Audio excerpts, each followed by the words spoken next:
Hi, and welcome to Ones and Tooze, FP's economics podcast. Every week we take a couple data points, use them to try to explain the world. I'm Cameron Abadi, FP's deputy editor, with you in Berlin, Germany. As always, Adam Tooze, FP's economics columnist and Columbia University professor, is with us in New York. Hi, Adam. Hi, Cam. So this week we have one data point, and it's 18,000. That is the number of members of the United Auto Workers Union that are currently on strike in the United States. Nearly 2 weeks into the strike for members of the United Auto Workers Union, and there's no sign of a tentative agreement between the UAW and any of the Detroit United Auto Workers Union is threatening to expand its strike if no progress is made in negotiations this week. Workers at Arlington's GM plant have been rallying in support of strike. This strike was triggered by the expiration of the 4-year contracts that the UAW had previously signed with Ford, General Motors, and Stellantis, which is the parent company of Chrysler and Jeep. Of course, this also comes against the background of inflation and years of relative austerity in the auto industry. The union now has a range of demands, including a 46% pay increase and a 4-day work week, with overtime pay beyond 32 hours.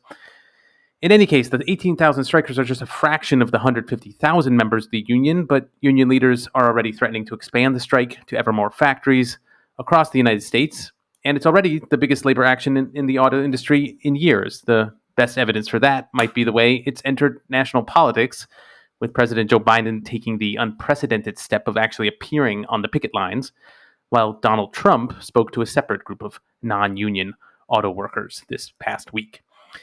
We thought we'd take a step back, though, from the day-to-day fray, as we usually do, to place some of this labor action in broader context, including the context of the U.S. economy, but also the auto industry in general. So, Adam, everyone talks about the return of manufacturing to the U.S. economy. That's become a kind of political cliche all its own, the need to bring manufacturing back.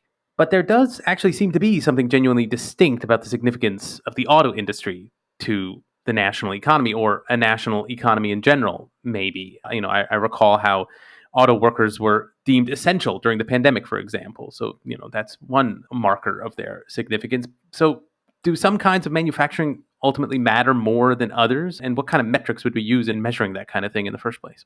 I think it's hard to deny. And in a sense, it's kind of a sign of the times that this question is posing at all with regard to the American auto industry, because for so long, it's an overused cliche, but it really was iconic. It stood for America's industrial preeminence in the world. The American system of manufacture, the mass manufacturing system of interchangeable parts, goes back to the 19th century with gun making and then things like sewing machines. But it's really the dawn of the 20th century and the advent of Detroit as we know it today. Symbolized by the Model T Ford, which was introduced in 1908, that defines America's emergence as the preeminent economic power in the 20th century more than anything else. Wall Street's dollars may in fact be more consequential in the 20th century for much of the time, but not for nothing, an entire epoch of industrialism is labeled Fordism by European observers. Because it's so impressive. And what's so impressive about it is that very complicated machines, and cars really are, in the early 20th century, by far and away the most complicated machine that people encounter in their daily lives, are being mass manufactured on the scale of millions and millions and then tens of millions a year. And then on 1st of January 1914, Henry Ford introduces the famous $5 for an 8-hour day on his crushingly demanding production lines, this offer, which for the first time holds out the promise that industrial workers might actually at some point be able to afford the sophisticated products that they're actually making themselves. And that model of hugely efficient mass production of sophisticated machinery generating earnings that placed workers in a position to actually consume them is, for many observers, seen as really the driver of a new era of economic growth, and it is emphatically American. And when we say emphatically, by the aftermath of World War II, even if we discount the 46, 47 years when the rest of the world was in ruins, in 1950, 3/4 of all cars produced in the world were produced in the United States by the Big Three. 3/4 of all the cars produced in the world. So at that point, America's dominance, behind the Marshall Plan, in other words, essentially sits the car industry. And it's not for nothing that senior executives of the car industry are key figures in American politics, like Robert McNamara, right? The car industry is what tech is today to the American economy. It's the central, symbolic, whatever its quantitative significance, and it was huge. It was the driver. If you think about the mass production of weapons in World War II, not so much in World War I when the Americans are learning from the Europeans, but in World War II, again, Detroit and Ford is at the center of that story. In fact, it took a lot of technical expertise the car makers didn't have. But in symbolic terms, that is the image. And the Biden administration has almost in a reflex kind of recurred to that image of the arsenal of democracy and the green energy transition in confrontation with China.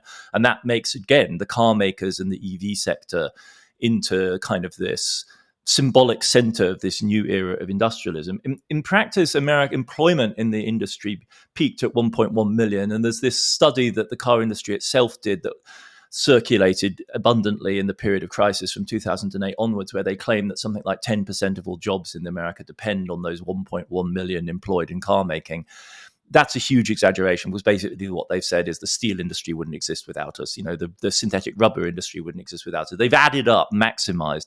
But it's a huge employer by any standards. The difference is that whereas once upon a time, out of that 1.1 million or so, because roughly speaking, employment in the sector has been relatively steady since the 1980s. But what's happened is the balance has shifted. So whereas in the early 80s, the overwhelming majority were employed by the big three, by Ford, GM, and Chrysler in its various incarnations, in the current period, the American big three, the American auto industry, they only employ 146,000. So those are the workers that are in the front line of this strike right now. The vast majority of workers in the American so-called auto industry don't work in Detroit-based, Detroit-centered big three plants, right? They work in the huge mass of foreign producers that operate in the United States, Japanese, European, South Korean.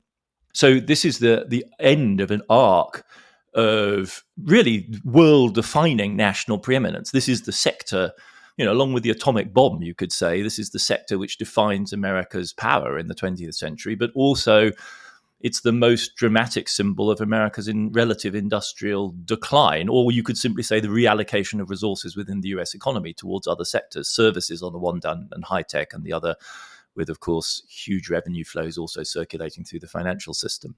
So that's, I think, why for everyone in American politics, it has a kind of, you could say it's an atavistic attraction, but you can also see why it has this attraction. And it continues to be a very big employer of people and a great generator of value, but no longer in the configuration that was so defining of the early 20th century and the decline of the city of Detroit with its ultimate bankruptcy and the social disaster, the demolition of large parts of the city is emblematic of that complex trajectory. Got it. Okay, yeah, it sounds like there's a fair bit of sentimentalism there in thinking about the significance of auto manufacturing. But I mean, like, just to take a look at the union involved here, I'm curious how the UAW compares to auto manufacturing unions in other countries. This strike is obviously the product of some kind of adversarial relationship between workers and management in the U.S. labor union system. But sometimes other examples of labor unions are cited, specifically Germany's labor union model. Yeah, is there really a stark difference between the U.S. labor system and the German one, say, or is that exaggerated?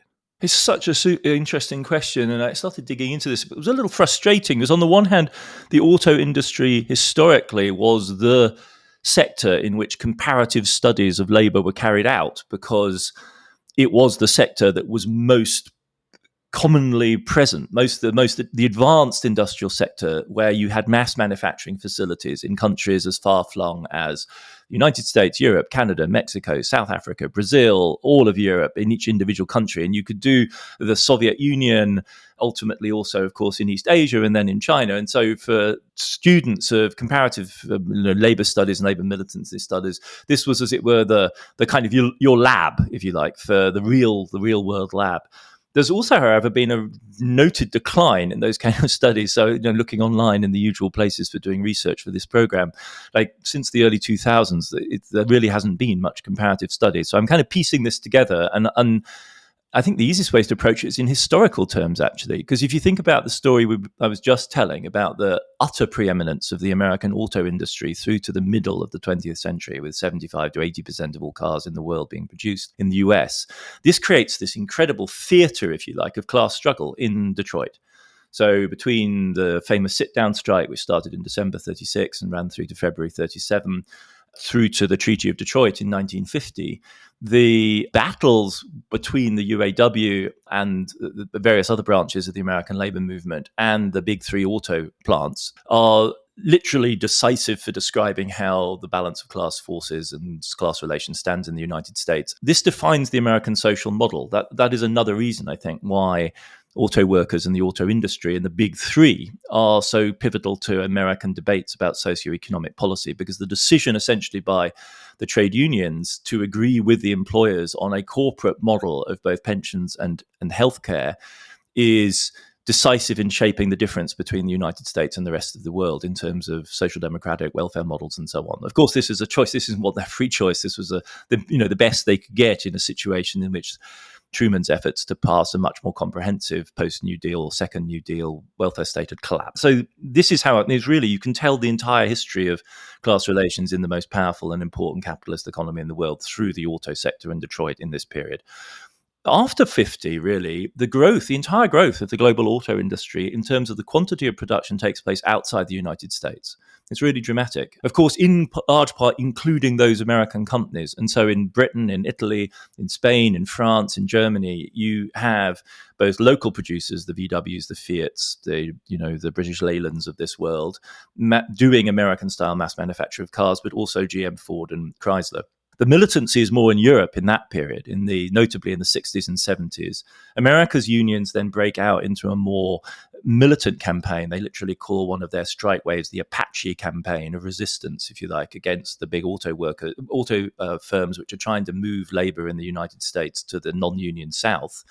They win considerable concessions in this respect. The big three agree to extend Detroit-based labor contracts to the rest of the US, but then the tables are really dramatically turned on them in the 1980s by the crushing advance of the Republican-driven right-to-work state model, where you have essentially a whole series of state-level legislation, which makes it very difficult to achieve collective bargaining. And from that period onwards, really, the UAW is on the back foot fighting a series of defensive campaigns, which then culminate really in the concessions that had to be made in 2008-9 to keep GM in particular on the road, right? Because it was in the point of bankruptcy. Chrysler had been in and out of bankruptcy repeatedly since the 1980s. In Europe, the story, and notably in Germany, the story is sort of asynchronous, but ends up really in the same place. German trade unions and left activists have appropriated quite actively the weapons of the weak from the American side. And that's become the model for a resurgence of IG Metall in the 2010s, is actually an appropriation of the kind of strategies of defensive organizing that the Americans have employed. So there's some very interesting back and forth there. In general, you'd have to say that they're all on the defensive. Got it. Okay. Yeah, it does seem like they're in a position of weakness. But yeah, to shift to the politics of this, as I mentioned, there's been a lot of commentary about how unusual and unprecedented it was for Joe Biden to get involved in this labor dispute, or at least to do so specifically on the side of labor, with him appearing on the picket lines this past week. I'm curious whether this marks the United States out as an outlier in terms of political tradition. I mean, whether this is a sign that the United States simply has no specific social democratic tradition, that this is so unprecedented for a president to get involved in this way, or is this kind of consistent with politics elsewhere in the world? I think it's remarkable because it is the first time in American history, apparently labor historians, emphasize this, that this is the first time a sitting president has been on a picket line like this. And it does strike me as remarkable because even in countries with social democratic systems, so politics where one of the two governing parties grows out of the organized labor movement, the norm is for social democrats to then find themselves in the awkward position of having to endorse a notion of kind of parity, right, between different social partners, so as to maintain this overarching and crucial legitimating fiction that they represent everyone. So a social democratic chancellor in Germany or a Labour prime minister in Britain will, of course, have close connections to the Labour movement. But when acting as chancellor or prime minister, the position of the government is generally that of a neutral, open-minded mediator. Now, of course, the fact that they will confer on trade unions the power to, as it were, demand representation at that level and go to Downing Street is itself a historical break, and it marks, as it were, if you like, a shift in the balance. But the notion of government involves being a third party and not being on the side of the particular of the one of the two parties. And so it's multiple levels really quite dizzying that a sitting president should choose. And I'm not saying this as like conservative outrage. Oh my God, I can't believe what he's done. It's more, what stage of America's ongoing, shall we say, to put as neutrally as possible, constitutional development are we in which this, and then the alternative is, of course, that Trump's meeting with another group of workers who are, as you said, non-union organized. So, in the ongoing politicization of every single institution of the American Republic, the military, the law, the electoral process itself, ESG criteria in Texas, it now seems like this too is being sucked into the full-on partisan whirlwind. And someone around Biden said, yeah, let's go for it. Like, this is the thing to do. This is interesting.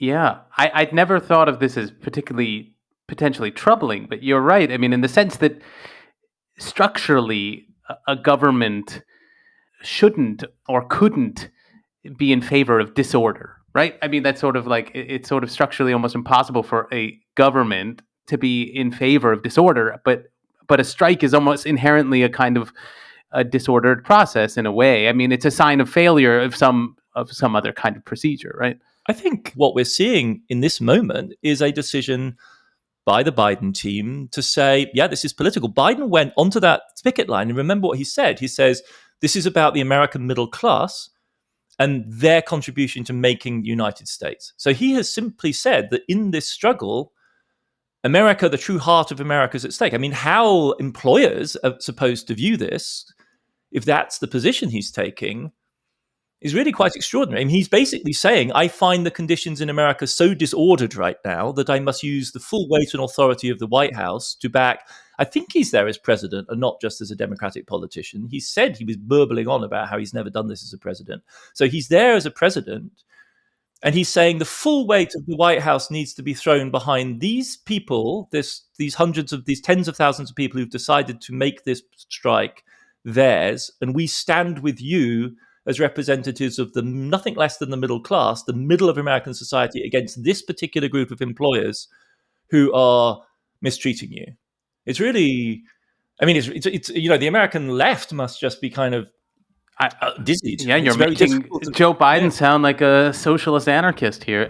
But certainly an extra part. I mean, as somebody who's employing the institutional power of the state in a way that is very, really quite remarkable. I just wonder how far it's actually felt worked through as a project, and whether they really gamed this out, or whether in the end it was all about just burnishing his, man of the people, labor union credentials. To me, it's almost more impressive if it's not thought out. I mean, because it's almost, as you said, an expression of some broader breakdown. But I mean, it's clearly expressive of a broader breakdown. I think the question is whether or not, on the Biden side, it is a deeply thought through strategy, or it's actually some ghastly exercise in image management gone completely, just kind of unfettered image management strategy.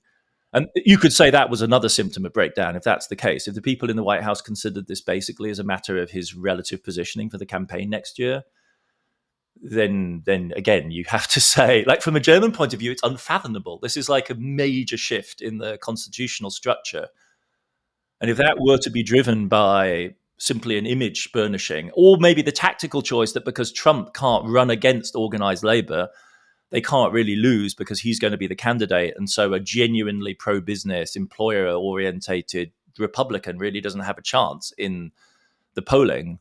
But we know perfectly well what will sit behind the Republicans and which way, presumably, business interests will now tend to drift. We'll stop here to take a quick break, but we will be back to continue talking about the auto strike and the automobile manufacturing sector.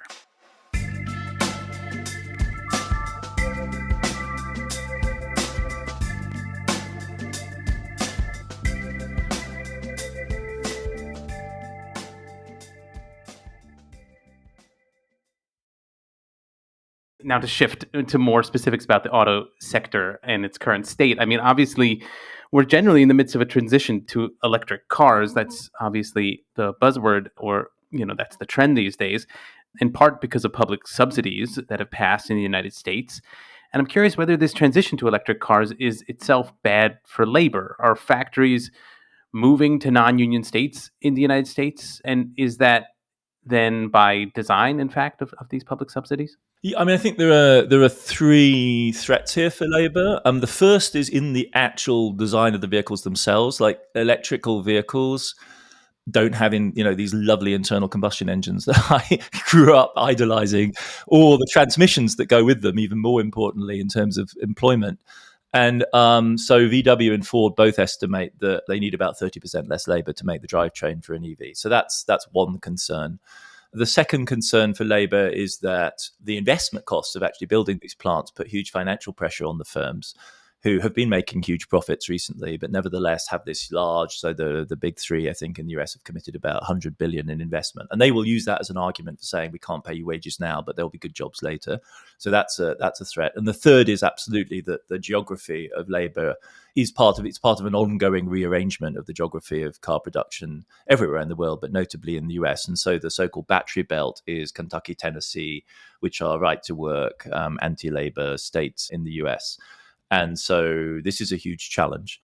I'm curious whether it might be too late anyway for the U.S. auto industry when it comes to electric cars. The data shows that China has gained a huge market share in the electric car segment. So can the U.S. auto industry even catch up to China at this point? Yeah, so again, we use this phrase U.S. auto industry, we have to keep checking ourselves. Like the majority of cars made in the United States right now are not made by Ford, GM, and Chrysler, right? So the US auto industry is a large sector with lots of participants. And will America need cars, and will most of those cars be made in the US? Yes, they will.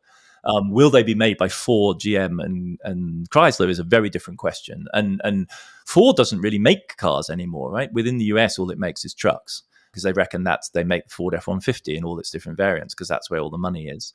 Chrysler is an offshoot of Fiat, owned by the Agnelli family through its holding company, and is a bit player really in this scene.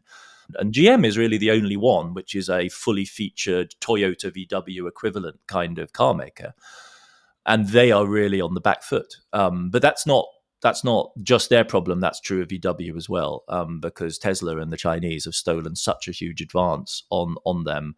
The dominance all the way up and down the supply chain, with charging infrastructure at one end and battery production at the other, is so dramatic that they are all struggling for survival.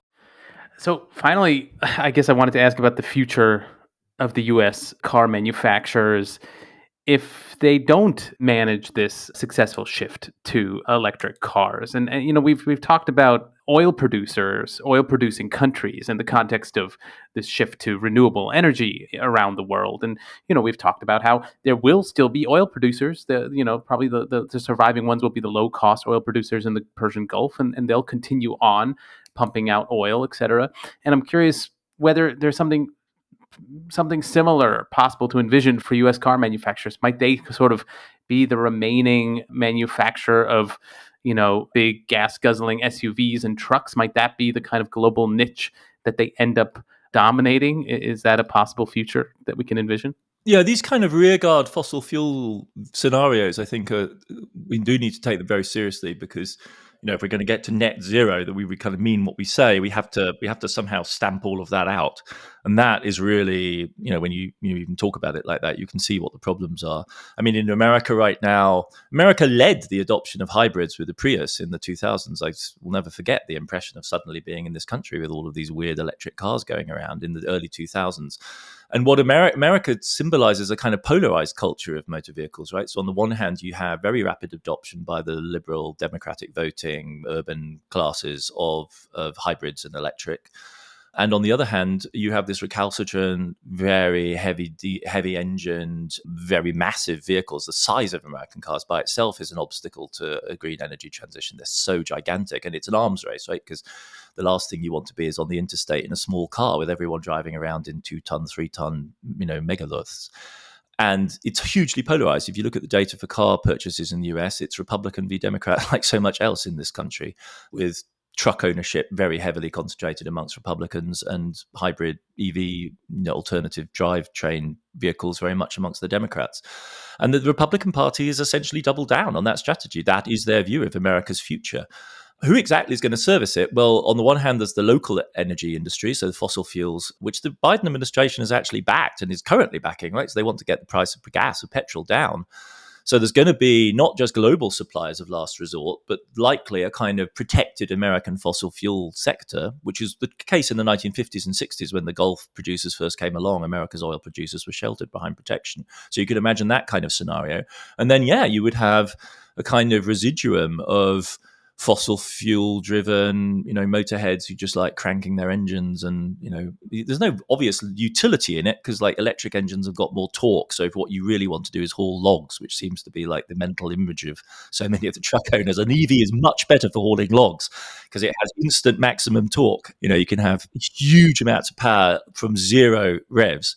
Though that constituency could remain. If you look at the automakers, the ones which are most globalized, it's hard to imagine them sticking with that kind of strategy, right? GM, for instance, is committed to transition to full EV by the mid-30s, I think. Certainly the Fiat Group will have the same kind of objectives because of the priorities of the global market, the priorities of the Chinese market, European market, California in the US. Ford is the odd company out so far, unsurprisingly, because their American franchise is truck-based. So they have not made a commitment, as far as I know, to exit internal combustion in the US. So maybe the future is a kind of, a Ford truck, paradise. And for high-end, like performance cars, BMW and BMW, Porsche are making a strong case for various types of e-fuel, various types of environmentally friendly combustion fuels. So you could also say maybe see them as being part of that coalition. And frankly, if it's narrowed down to niches like that, and we do have some sort of carbon capture going on, well, let's fight the fights that matter, and that might not be the fight that does matter. But if it represents 30 to 40% of American society, which are clinging to this kind of fossil fuel vision of their world, and that then would see the analogs in Canada and Brazil, which have very similar cultures of settler colonial, appropriation of nature, being identified with their national future. That then becomes a much kind of bleaker scenario, I think. There you go. So Ford is the brand for log haulers around the world. In the meantime, I actually just bought my first cargo bike, so I'm my own stereotype of a European urban. Is it electric powered? No, it's even manual. So it's powered purely by my legs. So that's me, and exactly, powering my kids around town. So anyway, I guess I'm not part of this particular conversation in any case. But we do need to leave it here for now, and we'll be back next week. Ones and Tooze is written and edited by me, Cameron Abadi, along with Adam Tooze. It's produced by Claudia Tatey, Laura Rossbrow-Tellem, Rob Sachs, and Dan Efron. This show is made possible through the support of foreign policy readers. If you're interested in news and analysis from around the world, consider subscribing. Listeners to Ones and Tooze even get a 15% discount. Just go to foreignpolicy.com/subscribe and use the promo code TOOZE at checkout. That's TOOZE. And listeners, as always, we love getting your feedback. You can leave voice messages on the Ones and Tooze homepage on foreignpolicy.com, or email us, podcast@foreignpolicy.com, or you can tweet us. That's @OnesandTwozePod. Thanks very much for listening, and we'll be back in your feed next week.